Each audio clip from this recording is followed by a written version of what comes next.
Salut, alors moi aujourd'hui je me posais une petite question, je me demandais en fait vu qu'on est à l'aube de la rentrée si vous aviez passé de bonnes vacances. Oui, je m'intéresse. Non, en fait j'avais tout simplement pas envie de faire une énième vidéo avec une question existentielle sur la relation humaine. Non, je voulais savoir si vous aviez passé un été agréable et ainsi vous raconter les miennes de vacances. Alors déjà je ne voudrais pas m'avancer mais à mon avis à l'évocation de la destination de mes vacances tu vas vite pouvoir cerner le problème en fait. Oui, crois-moi. Non parce que cet été en fait si tu écoutais les gens ils partaient tous soit en Corse, soit à Ibiza, soit sur la côte basque. Voilà. Et là, je me suis dit, surfait, le gars. Non, moi, il me faut un truc un peu plus original, tu vois, il faut sortir du lot un peu. Et là, je me suis dit, je vais partir dans la famille. Ouais.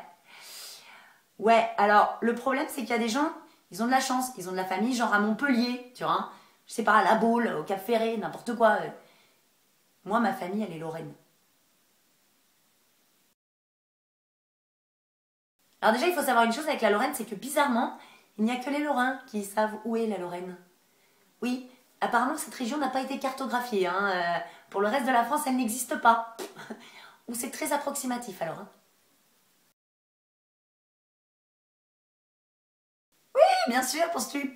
Et je connais personnellement Danny Boone aussi, et à chaque réunion de famille on chante les coraux. Non, ça c'est le Nord-Pas-de-Calais, ça. Ah ben voilà, bravo. Tu connais l'Alsace? Non, parce que la Lorraine c'est pas compliqué, c'est là où on a inventé les quiches et Patricia Cass. Donc pour les Jean-Michel nul en géo, petit cours de rattrapage. Attention, loin de moi l'idée de critiquer la Lorraine, je ne vais pas cracher dans la soupe, j'y suis née. Non, je me suis juste dit que peut-être il était de mon devoir de prévenir les populations qui seraient désireuses de s'y rendre, je ne sais pas pourquoi, sur les us et coutumes des autochtones. Voilà. Alors déjà, sache que tu n'as pas besoin de GPS en Lorraine. Non, il est olfactif là-bas. À partir du moment où tu seras arrivé en Lorraine, tu le sauras très vite, il te suffit d'ouvrir ta fenêtre. Si ça sent la bouse, tu es à destination. Voilà. Alors il faut savoir que niveau démographie, la Lorraine a une petite particularité originale, c'est que là-bas il y a plus de vaches que de gens. Ça facilite pas les échanges, je te préviens. D'autant qu'en plus, l'humain là-bas a une façon de parler qui n'est pas la tienne. Non, ils ont rajouté des voyelles qu'on ne connaît pas, comme par exemple le ouais. Ouais. Entraîne-toi. Ouais. Et surtout, ils mettent des pronoms devant les prénoms. C'est comme les choses. La Caroline, par exemple. Alors évidemment, comme dans toutes les régions de France, et bien là-bas, les villes, elles ont des noms un peu typiques. Sauf qu'en Lorraine, elles finissent toujours par les mêmes suffixes. Il faut savoir, c'est soit ville, soit cour, soit ange. Pas le choix. Voilà. Et t'as vraiment l'impression, en fait, que les mecs, quand ils ont déterminé les noms, ils plongeaient la main dans un sac à Scrabble, les gars. Ils sortaient 3 lettres, bizarrement, il y avait toujours soit un X, soit un Z dans le lot. Pas de bol. Et après, c'est à qui mieux. Ah, c'est le complexe chiffré des lettres. Le X, le U, le L. Xulcourt. Xulville. Xulange. Pas mieux. Xulange. Ouais, bon, ça existe pas, mais ça pourrait. Ok, je ne veux pas balancer, mais je ne sais pas si vous avez remarqué quand même le nom des fleuves et des départements de là-bas. Je veux dire, ça met la puce à l'oreille quand même, La Meuse. Écoute, la Meuse. Les mecs, ils ont réussi à mettre le bruit de la vache dans le mot. Je veux dire, si ça te pose pas le décor direct. Sérieux. Mieux, ils ont même fait un combo, La Meurthe et Moselle. Oui, ils nous ont fait la vache et le mouton. Voilà. Bon, sur ce, je pense que je vais aller directement déposer un CV à l'office de tourisme de la Lorraine.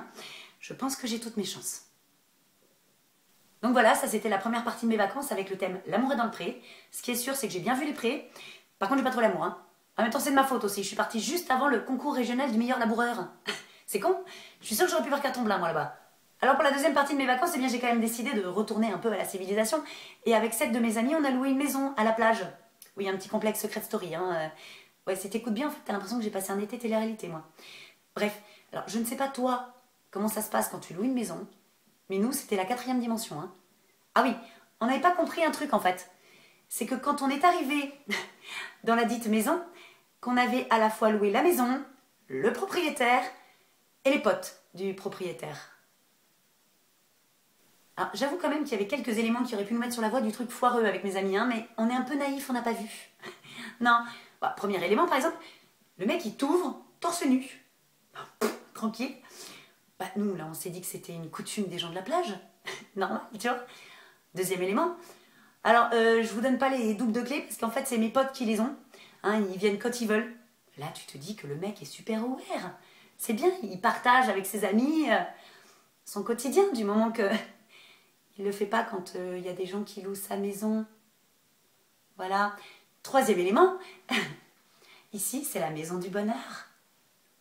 Non, non, c'était pas la maison du bonheur. En fait, cet endroit-là, c'est une secte de gros queutards. Et nous, on a loué la maison du gourou. Voilà. Et à 4 heures du matin, il y avait tous les disciples qui arrivaient comme ça. Normal, ils avaient les clés. J'ai quand même interrogé ma copine pour être sûre qu'elle avait loué sur un site normal. Parce que moi, au bout de 24 heures, je me suis dit qu'on avait fait la résa sur le site de Jacques et Michel. Alors sache que j'aurais adoré pouvoir tout te raconter. Malheureusement, il va falloir que je fasse un petit résumé. Parce que grâce à eux, on a quand même réussi à écrire une encyclopédie en 12 volumes de la connerie humaine. Merci les gars, vraiment.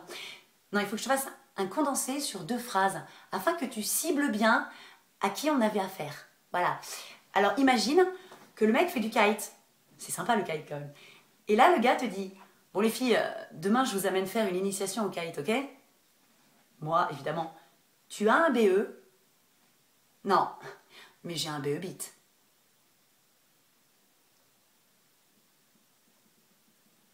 Bravo. Bravo. Après, c'est sympa aussi quand tu rencontres un de ses potes en soirée comme ça qui te dit ah ouais, y a mon pote qui t'héberge en ce moment, toi, non? Ah non, garçon. non, je loue sa maison. Je ne connais pas cette personne en vrai. Voilà, qu'on ne se méprenne pas. Et là, le mec te dit ferme bien la porte de ta chambre cette nuit. C'est un conseil. Je veux rentrer chez moi. Laissez-moi rentrer. Ah ouais, attends, si jamais tu avais envie de louer une maison sur le 4 et que ton intention première n'était pas de finir sur YouPorn, je te conseille de m'envoyer un message afin que je te renseigne. Ou alors tu t'achètes une armure. Ou un taser. Je sais pas.